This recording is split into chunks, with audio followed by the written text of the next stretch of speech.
Asi každý z nás má ten silný, intuitívny pocit, že sme jedno neprerušované ja, ktoré sa tak nejak pohybuje svetom. Ale čo ak je celá táto skúsenosť len ilúziou? Čo ak je naša realita skôr ako taký mihotavý film, poskladaný z neuveriteľne rýchlych zábleskov? Je to myšlienka, ktorá je neuveriteľne stará už viac ako 2500 rokov. Skúsme sa na chvíľu zastaviť pri tejto otázke. Na prvý pohľad sa odpoveď zdá úplne jasná. No, samozrejme, že áno, ale staroveká filozofia nám ponúka radikálne odlišný pohľad, ktorý spochybňuje samotný základ toho, kým si vlastne myslíme, že sme. Takže na jednej strane mince je naša každodenná skúsenosť, pocit pevného, stabilného ja. A na druhej strane je tu starodávny buddhistický pohľad, konkrétne z textov známych ako Abhidhamma, a ten hovorí, že vedomie nie je nejaký súvislý prúd, ale skôr kaskáda neskutočne prchavých momentov. Momentov, ktoré vznikajú a zanikajú tak rýchlo, že vytvárajú dokonalú ilúziu kontinuity. Poďme sa do toho teda ponoriť hlbšie. Pozrieme sa na vedomie na tej úplne najzákladnejšej momentálnej úrovni, presne tak, ako ho analýzuje Abhidhamma, čo je vlastne taká psychologická a filozofická časť buddhistického učenia. Základným stavebným kameňom v tomto modeli je cita. Predstavme si to nie ako rieku, ale skôr ako jednotlivé kvapky vody, ktoré ju tvoria. Každá jedna cita je samostatná udalosť, jeden jediný záblesk vedomia, ktorý, ako hovoria texty, keď vznikne, v okamihu zahynie. Je to naozaj ako taká bublina, ktorá sa na zlomok sekundy objaví a hneď praskne. A toto nás privádza k jednej skutočne radikálnej myšlienke. Volá sa Chánika Marana, alebo momentálna smrť. Znamená to, že smrť sa nedeje len na konci života, ale v každom jednom okamihu. Každý moment vedomia zomiera, aby uvoľnil miesto tomu ďalšiemu. Toto je asi najhlbšie možné pochopenie pominuteľnosti. Kľúčové je uvedomiť si, že podľa tejto filozofie neexistuje žiadna duša alebo nejaká stála entita, ktorá by preskakovala z jedného momentu do druhého, alebo dokonca z jedného života do druhého. Tento citát to vystihuje brilantne. Existuje len kauzálny proces. Predchádzajúci moment podmienuje ten nasledujúci, asi tak ako jedna horiaca sviečka zapaluje tú ďalšiu. Ten plameň nie je ten istý, ale proces ten pokračuje. Tak ako sa teda tieto záblesky pospájajú, aby vytvorili jeden jediný vnem, Abhidhamma to opisuje ako bleskovo rýchly proces nazývaný cita víty.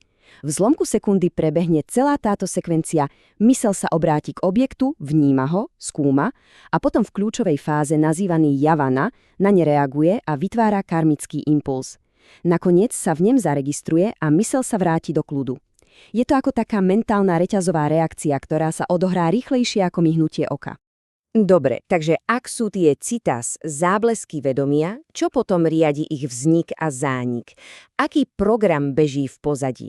No a tu vstupuje do hry koncept závislého vzniku alebo patica samupáda, ktorý môžeme vnímať ako taký základný algoritmus reality. Tento princíp je úplným jadrom buddhistického myslenia. Hovorí, že nič neexistuje len tak, samo o sebe, nezávisle. Všetko je prepojené v komplexnej sieti príčin a podmienok. Táto slávna formulka, keď toto je aj tamto, to dokonale vystihuje. Nejde o nejakú jednoduchú lineárnu príčinnosť, ale o sieť vzájomných závislostí. Tento algoritmus sa tradične opisuje cez 12 takýchto článkov. Všetko sa to začína nevedomosťou, teda mylným chápaním reality. Táto nevedomosť potom spúšťa reťazovú reakciu cez mentálne formácie, vedomie, kontakt zmyslov so svetom, pocity a to vedie k žiadostivosti, lipnutiu a nakoniec k celému cyklu utrpenia, ktorý je symbolizovaný starnutím a smrťou. A tu prichádza ten kľúčový posun v perspektíve. Zatiaľ, čo sa tento cyklus často vysvetľuje v priebehu viacerých životov, Abhidhamma ho aplikuje na mikroskopickú úroveň. Celý tento 12-členný proces sa odohráva v každom jednom momente, v každom jednom kognitívnom procese, ktorým si generujeme našu skúsenosť reality. Toto však nie je len nejaký teoretický model. Čo sa stane, keď tento mikroskopický proces začneme pozorovať priamo, napríklad prostredníctvom meditácie?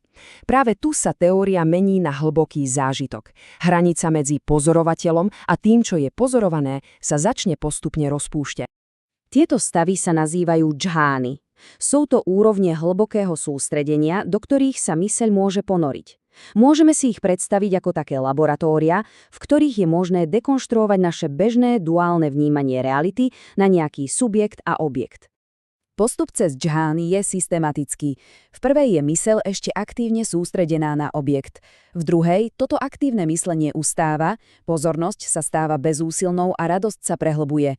A v tretej a štvrtej džháne sa myseľ ponára do stavu čistej vyrovnanosti, kde tá reaktívna povaha subjektu slabne a hranica medzi ja a svetom sa stáva takmer nepostrehnuteľnou. A táto vnútorná skúsenosť splynutia, dosiahnutá v meditácii, nachádza úplne úžasnú ozvenu v modernej fyzike. Ako povedal kvantový fyzik David Bohm, podstatou kvantovej prepojenosti je, že celý vesmír je zahrnutý vo všetkom. Každá časť obsahuje informáciu o celku. A to nás privádza od mikroskopu rovno k teleskopu. Poďme prepojiť tieto staroveké vhľady s veľkými, kozmickými teóriami o povahe samotnej reality, ktoré sa objavujú v modernej vede. V starovekej indickej filozofii existuje koncept mája. Myšlienka, že svet, ako ho vnímame, je v podstate kozmická ilúzia, taký závoj, ktorý zakrýva skutočnú realitu. Je fascinujúce, ako sa táto myšlienka odráža v súčasnej hypotéze simulácie, ktorá špekuluje, že naša realita by mohla byť len veľmi sofistikovaným počítačovým programom. A potom je tu táto ohromujúca metafora Indrovej siete. Predstavme si nekonečnú sieť a v každom jej úzle je drahokam, ktorý dokonale odráža všetky ostatné drahokamy. To znamená, že každá časť obsahuje obraz celku. A to je takmer identická myšlienka ako holografický princíp v modernej fyzike, podľa ktorého môže byť náš trojrozmerný vesmír v skutočnosti projekciou informácií uložených na nejakom dvojrozmernom povrchu na hranici vesmíru. Táto tabuľka to všetko pekne zhrňa. Naľavo máme staroveké koncepty z buddhistickej filozofie a napravo ich prekvapivé ozveny v modernej vede a technológii. Či už hovoríme o vzájomnej závislosti, povahe vedomia alebo iluzornosti reality, zdá sa, že starovekí myslitelia a súčasní vedci skúmajú tú istú krajinu len z rôznych uhlov. Dobre, ale prečo je toto hlboké porozumenie vlastne dôležité? Aký je praktický zmysel videnia tohto kódu reality?